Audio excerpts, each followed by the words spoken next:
રૂપનું વર્ણન આમાં બતાવ્યું.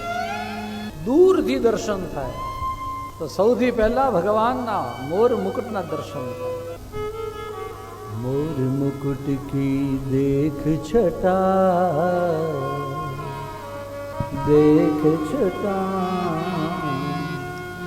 मेरु मन है गयो लटा पटा,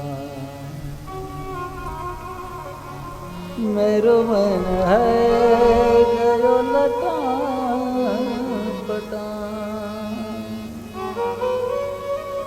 સુખદેવજી જેવા અનાસક્ત વ્યક્તિ પણ આસક્ત થઈ ગયા.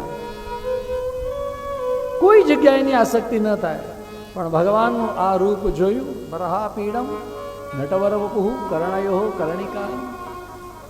શ્રીમદ ભાગવતના 10મ સ્કંદના 21મા અધ્યાયનો આ 5મો શ્લોક છે. એમાં બતાવ્યું કે પ્રભુ કેવા સુંદર દેખાય. નટવર વપુહનો અર્થ તો જે મહાપ્રભુજીએ સુબોધિનીજીની અંદર કહ્યું છે, નટવત અને વરવત સંયોગાત્મક અને વિપ્રયોગાત્મક જે ભગવાનનું સ્વરૂપ. થોડુંક અહીંયા એનું વર્ણન કરીશ તો કઠિન થઈ જશે, પણ આપણે સૌંદર્યની જ વાત કરીએ તો બરહા પીડમ નટવર વપુ કર્ણયો. કાનની અંદર કનેરના પુષ્પ ભગવાને ધારણ કરેલા છે.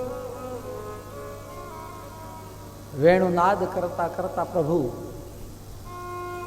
પ્રવેશ કરે. પણ આ બરહાપીડમની અંદર ભગવાનના રૂપનું વર્ણન કર્યું. બહુ રૂપાળો છે.